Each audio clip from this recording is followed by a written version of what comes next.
few minutes. But the first thing that I want to do is recognize all of the veterans that we have here in the room today. Thank you so much.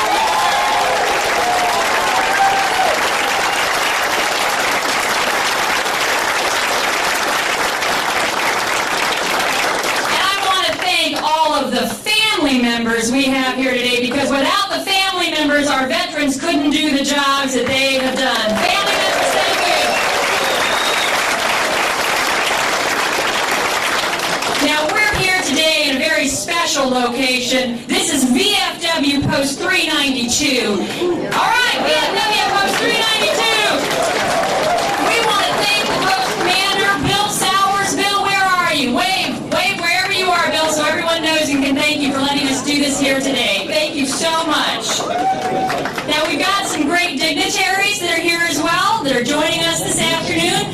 We've got from the Virginia State Senate, Senator McWaters here with us.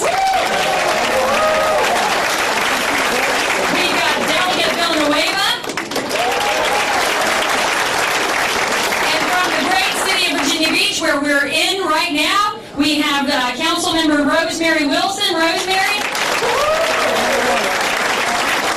And of course, you know, there's nothing more important than taking care of our kids. And we have with us our school board member, Pat Salyer. Pat, thanks for being here.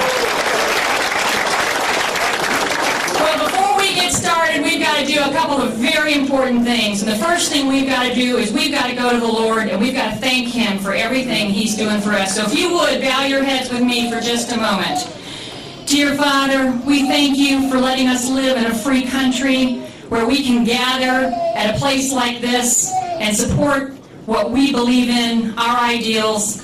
We thank you, Lord, for giving men and women courage to defend our freedom, to keep us free. And we ask you, Father, to be over there with them in every place that they're fighting today, in every place that they're training today, in every home where we have a family hoping and praying that their loved one is safe. Father, we ask you to give them all the courage they can have, to fortify them and give them comfort.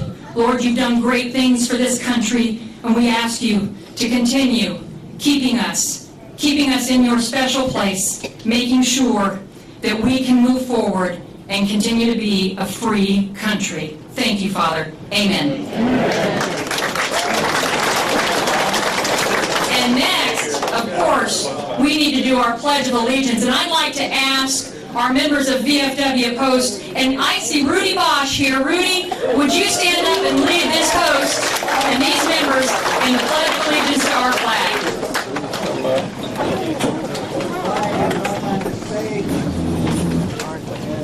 And put your hand over your heart, your right hand.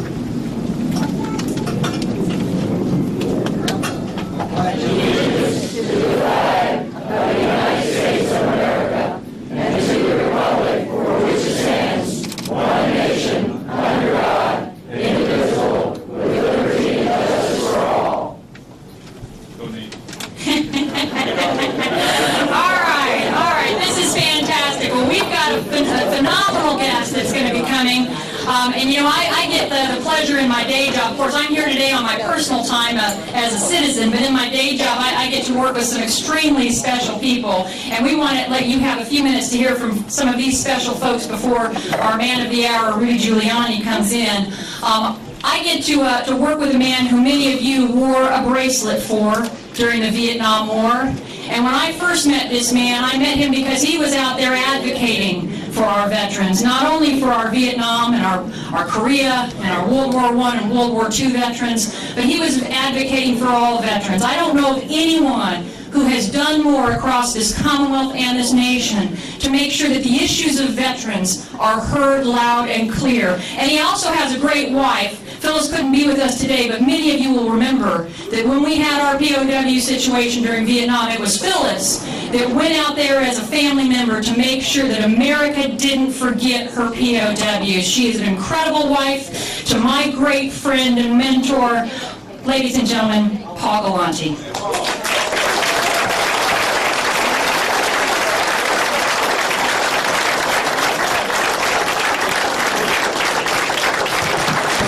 Thanks, Jerry. Thanks, Jerry. Terry's my boss, and I've had a whole lot worse bosses in my life, but she is a tiger. It's like she makes the Energizer Bunny look like a wimp. But you know, one thing about her, every once in a while we call her Madam Secretary, and I said, I bet your mom had two things she never wanted you to be. One was a madam and one was a secretary, and now she's both.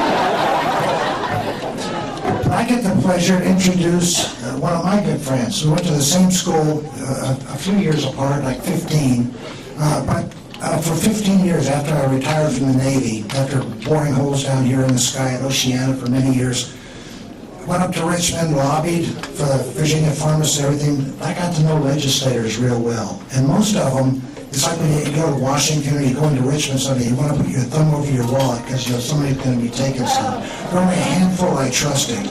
And you got a bunch of them down here, but one is my very good friend who's going to introduce our distinguished speaker, Senator Frank Wagner, and you can do no better. Frank?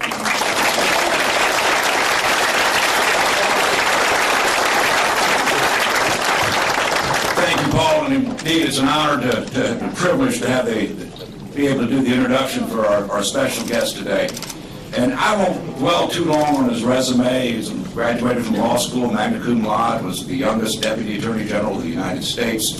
His record on crime control is phenomenal, taking on the unions, taking on the mob, taking on the drug dealers and all of those in New York City. And during the time that he was both a U.S. prosecutor in the Southern District of New York, as well as the mayor of New York, he transformed New York from one of the most dangerous cities in the world to recognized worldwide as one of the safest cities of its size anywhere in the world. A phenomenal achievement. If you know New York, you can imagine New York has a population greater than the state of Virginia, the entire Commonwealth, and did that. But I don't want to dwell on that for just a minute. I want to talk a little bit about leadership. And at the Naval Academy, he took leadership classes. He studied leadership, and even then, after I finished the courses and I actually passed them, I had the opportunity to dwell, and I still couldn't define a leader. But I know it when I see it. And I reflect back in the history books, Lee had just been soundly defeated at Gettysburg. He was retreating back, and Grant was hot on his heels. And Lee turned around and said, I cannot take him out in an open field. So he delved into the wilderness, a forest just west of Fredericksburg, full of briars, trees, just a terrible place, but the only place he thought he could defend his army. And during the middle of the battle, the army was failing right in the middle.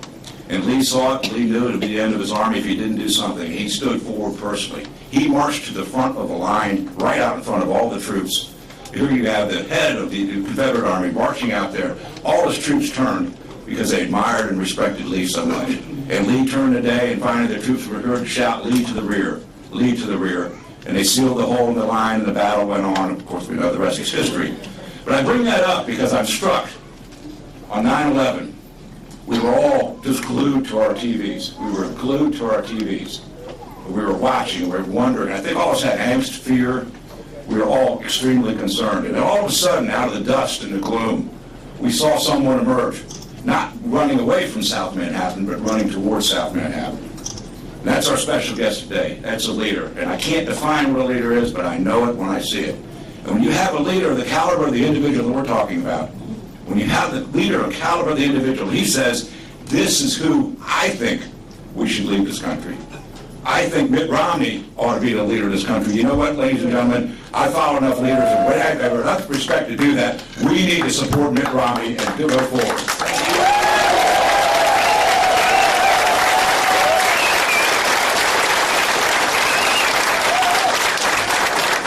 So, ladies and gentlemen, it's my distinct honor and pleasure to introduce to you a true leader, the mayor, former mayor of New York, but quite frankly, ladies and gentlemen, the mayor of the United States, Rudy Giuliani.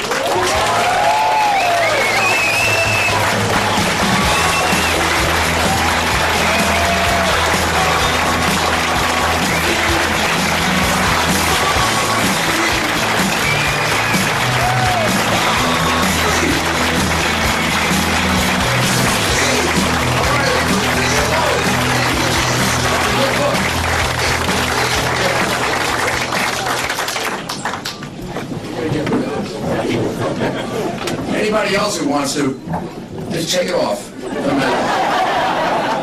So So it's really, I think, appropriate to be here in Virginia Beach because, President Obama has done a lot of damage to the country. And his re-election will do a lot of damage to the country.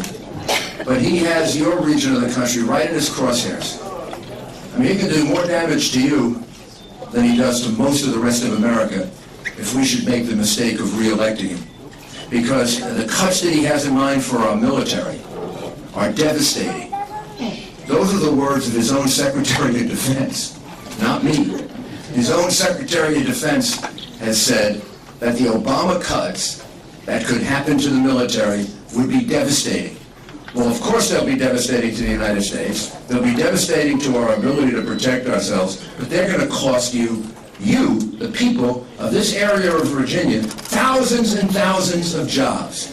So when he comes here, whether tomorrow or the next day or whenever he's coming here, this is the guy that's got you right in the crosshairs to destroy your job base right here in Virginia. People that would have to be crazy to vote for him. They would. I mean, you'd have to be crazy to vote for a guy who wants to put you out of business. And the Obama administration has failed veterans.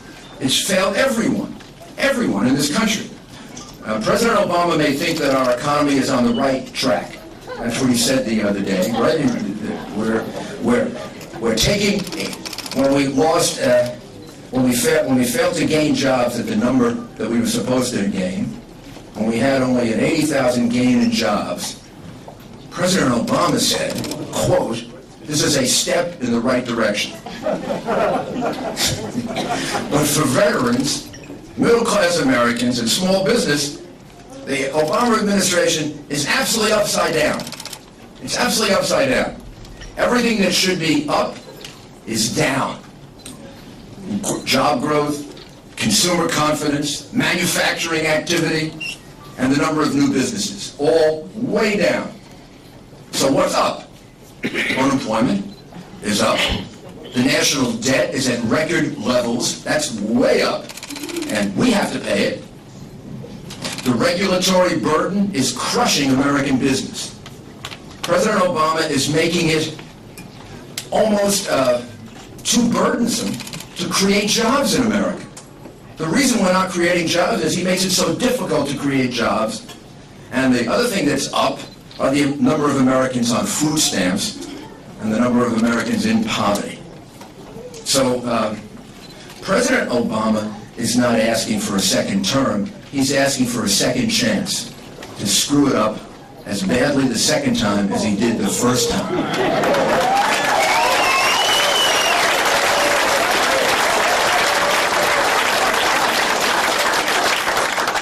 He is getting ready for sequestration. He's getting ready to cut the military.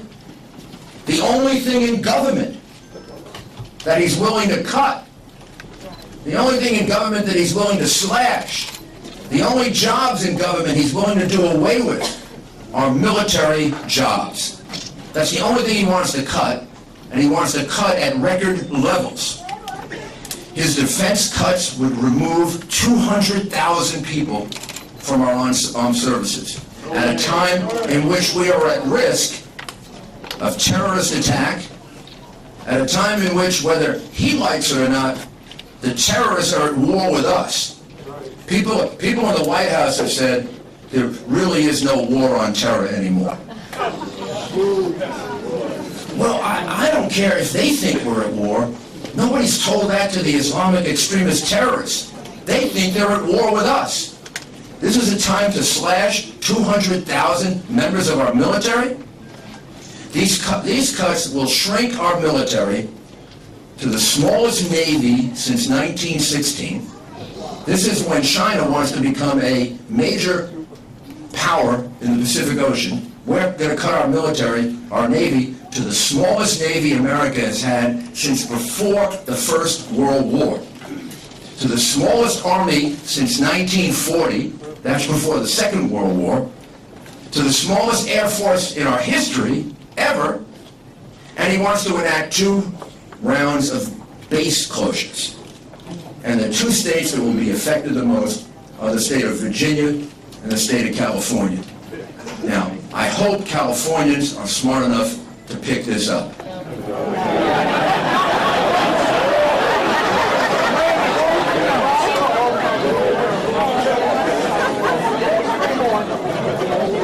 I know the people of Virginia are smart enough to pick this up. Right? I repeat, when I say that these cuts are devastating and they're shooting ourselves in the head, I am quoting Obama's defense secretary.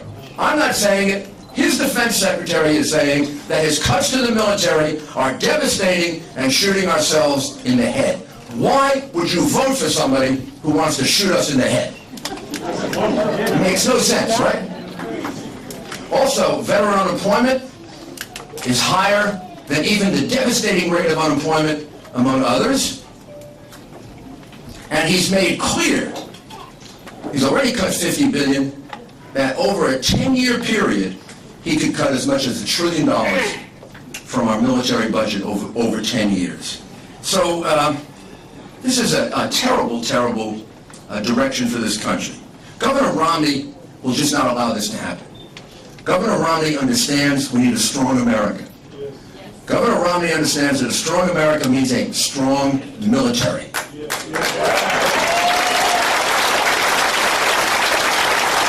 Governor Romney has learned the lessons of history which have eluded Barack Obama.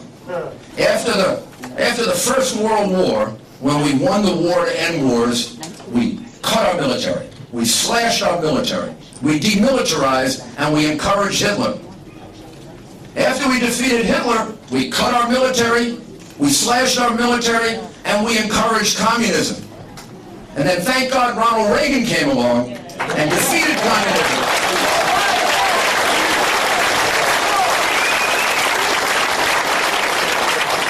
And after we won the Cold War under Ronald Reagan and George Bush the first, right? What did we do? We took a peace dividend. We cut our military again. And then we had to face repeated Islamic terrorist attacks, and we had to rebuild all over again. We were at such a low point that our sailors were killed in an act of war on the USS Cole, and the United States of America disgracefully didn't respond.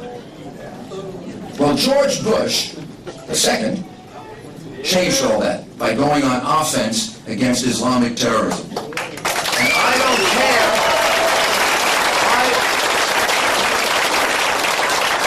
I was the mayor of the city that has been in America the single biggest victim of Islamic extremist terrorism. And I said at the time, and I said repeatedly, and I will say it over and over again, and the liberal media can just keep repeating it. Thank God George Bush was our president after September 11th.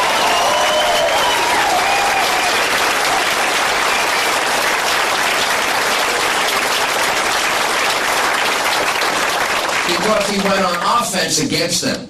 He pushed them back on their heels so they couldn't come here and attack us again.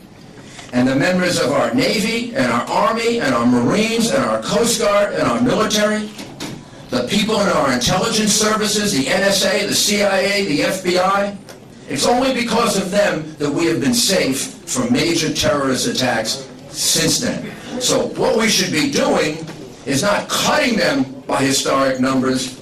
We should be helping them. We should be assisting them. We should be giving them the benefits they're entitled to. We should make certain that we do something about this very high suicide rate that we have among our veterans. These burdens that they suffer now, they're not suffering these burdens because of something they did for themselves. They're suffering these burdens for something they did for us. It's calling us, keeping us safe from terrorist attack.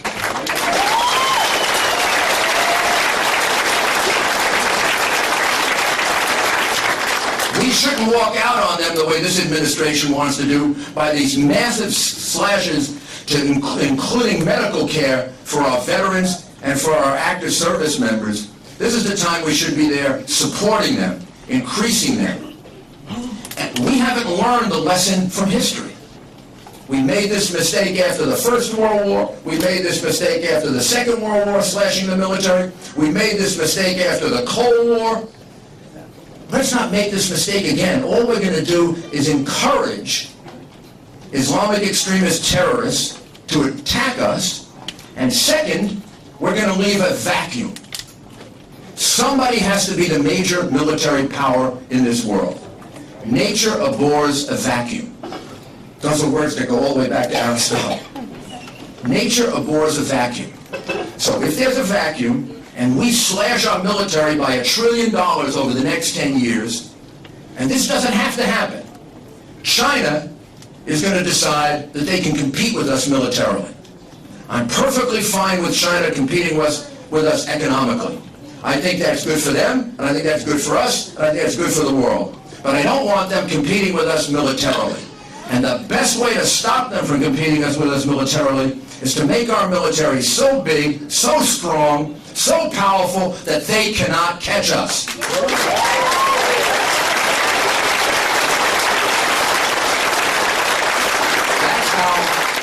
That's how Ronald Reagan defeated communism. According to Gorbachev, he spent them out of existence. Well, we have to spend Islamic extremist terrorism out of the thought that they can harm us or hurt us, and we have to spend China out of the thought that it can catch us militarily. Because the world needs a leader, the world needs a powerful military.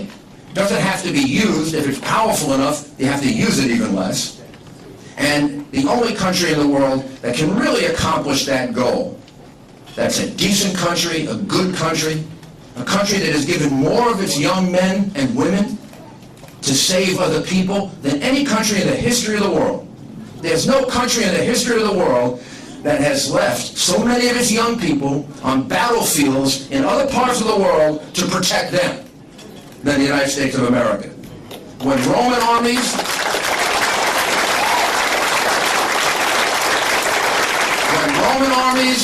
and French armies and Russian armies and English armies won great victories, they took territory. They created colonies. They took over people, and they made sure they took the wealth of those people to compensate them for what they did. What did America take for saving Europe in the First World War? What did America take for saving Europe in the Second World War? What did America take for the efforts to save South Korea in the Korean War? And what did they take for what we did in Vietnam trying to save them for communism? And what did we take from Iraq from saving them from Saddam Hussein and freeing them from oppression? We didn't take their oil, we didn't take their wealth, we didn't take their land. All we cared about was giving them the blessing that we have, the blessing of freedom, and the great hope that if they live in freedom, we can all live in peace. This is a great country with a heart that is bigger than any country in the history of the world. This is the country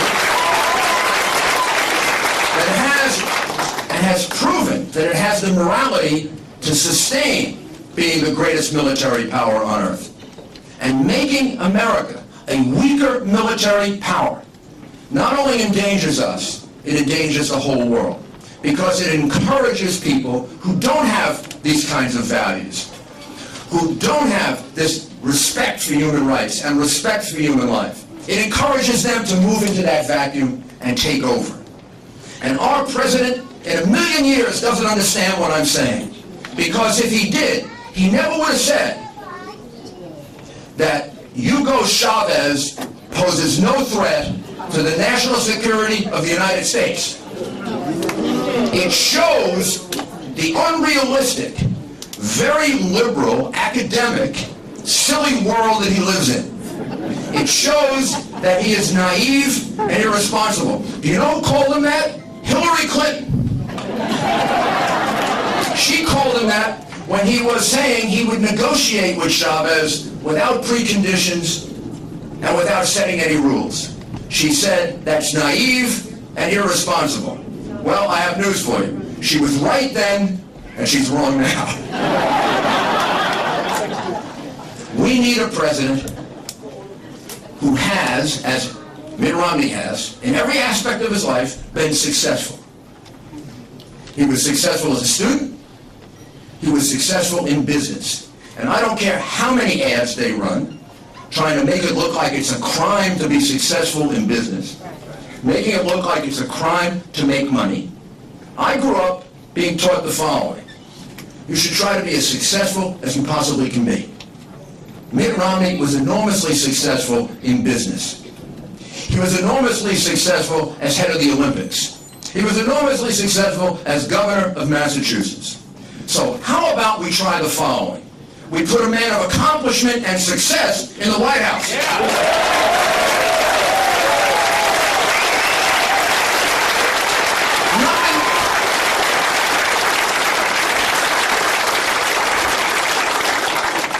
We tried the opposite.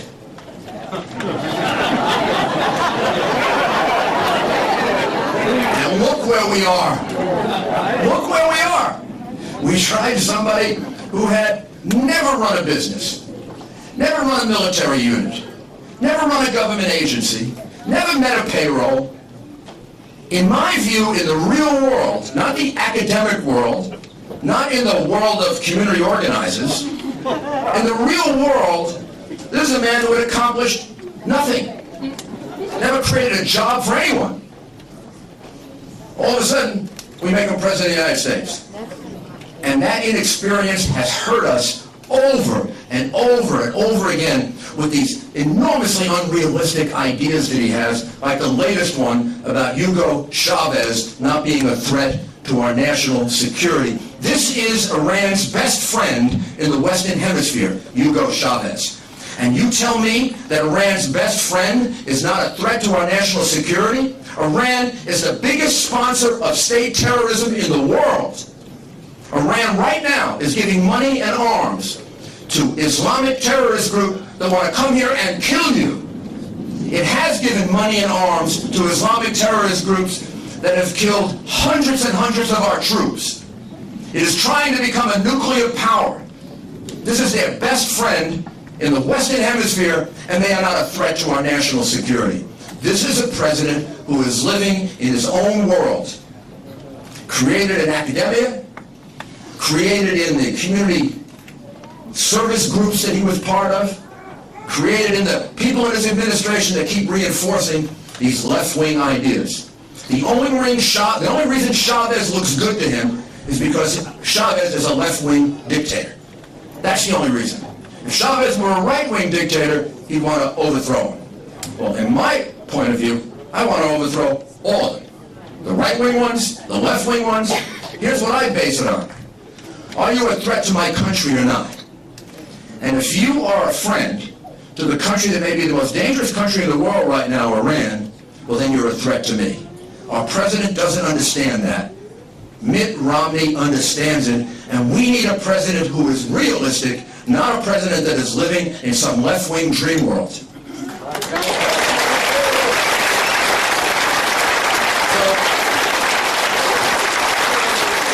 I was the mayor of New York, which is the most liberal city, maybe except for San Francisco and Los Angeles and Boston, and one of the most liberal cities in the world. And I go on television all the time saying the kinds of things the inflammatory things that I am now saying.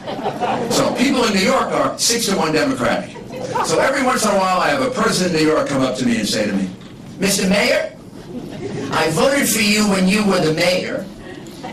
I still think you were a good mayor. You reduced crime and reduced poverty and created jobs. And I love you for that. But since then you've become a big dope. And I'm going to vote for Barack Obama. And I say to them, vote for him 3 times. If you live in New York, it doesn't matter. It doesn't matter. When I'm in San Francisco and Los Angeles, I give the same response. And frankly, I give the same response to all my law partners in Texas, because Romney's going to carry Texas, Obama's going to carry California and New York. I hope not, but that's probably the reality. But here's the point. You live in a state that counts. Yes, we do. You live in a state that really, really counts.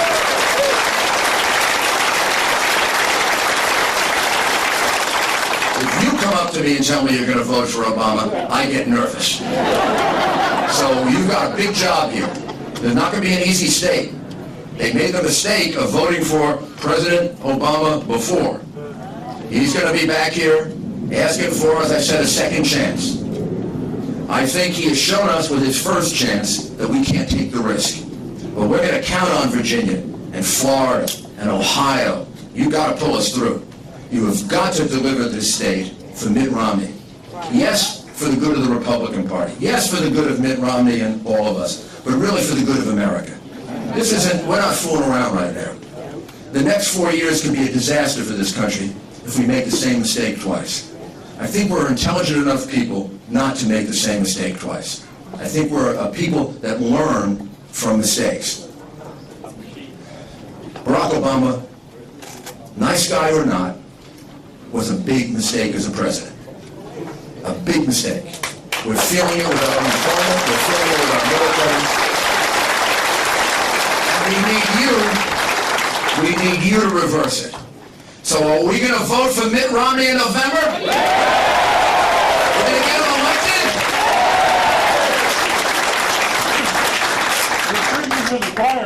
Who would like to, anybody want to ask a question? Rudy for Vice President. Man, there are a lot better choices than Rudy, I'll tell you that. Go ahead. Anybody want to ask a question? Since we're here, anybody in this nice audience? Right here. Yes. A serious one. Serious one here. Yes. Getting all this BS on TV from Obama. When are we going to get some counter ads from Mitt? We see, I'm going to repeat exactly what she said. She sounds like she may come from New York. We hear all this BS on television from Obama. When are we going to get counter ads from Mitt? Well, you are getting them. There's a very good ad on today that has Hillary Clinton pointing out that during the primaries, Obama was almost a repeated liar, constantly lied about many, many things. This is Hillary. I'm not saying it. I would never say the president lies. Hillary said the president was a liar. And the ad is pointing out that all of these ads about Mitt Romney, creating jobs at Bain, some people losing jobs. Look, here, absolutely right. Mitt Romney has nothing at all to be ashamed of, and he's got a lot to be proud of. The man was a success based on the rules that we have in this country, based on the legal rules that we have, based on the tax rules that we have. He was a success. If Mitt Romney can do for America what he did for the investors in Bain, we will be a great country.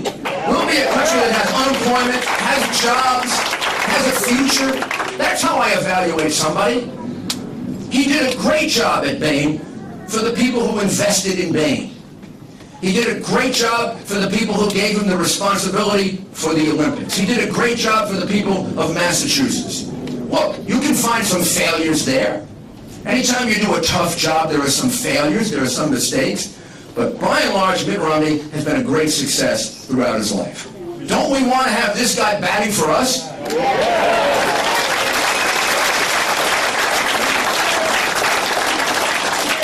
So this ad points that out, and I think it also points out that all this stuff about outsourcing jobs, to the extent that Mitt Romney or Bain outsourced any jobs, they were amateurs in comparison to the professional in outsourcing, which is Barack Obama, who took your stimulus money and put it into businesses that were creating jobs overseas. So stop the hypocrisy, Barack Obama. You did more outsourcing than anybody. So stop the criticism. Unfortunately, this is the way this campaign is going to have to be run. Because the only way Barack Obama can get himself reelected is not doing it the way I did it when I ran for reelection for New York City in 1997. I ran for reelection and I said, I ran in 1993 and I promised to reduce crime. I promised to increase employment. I promised to reduce welfare. If I've done it, reelect me. If I haven't, throw me out. And I got reelected by 18%.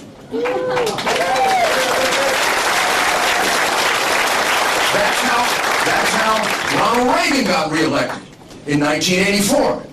He said, I took over an ailing economy and I straightened it out. I didn't spend 4 years complaining about the ailing economy I took over and trying to blame it on the last guy.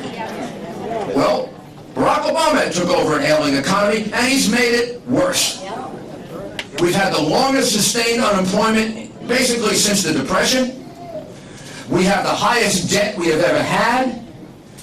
We have the least interest by businesses in investing in our country because they're so afraid of the tax hikes next year, and they're so afraid of Obamacare and what that'll do to them. Well, he can't run on his record. If people vote on Barack Obama's record, the White House knows this, he's going to get thrown out of office. So what is he doing? He's trying to do everything he can to muddy up Mitt Romney. He's taken a guy who has had a perfectly exemplary career, a man who's a fine man, who's done a really good job in everything that he's done, and he's trying to make him the issue. So he's got to create issues like this. So you're right, we have to respond, and we have to respond on television, we have to respond on big time, and here's the good news. We are outraising Barack Obama by about 3 a day.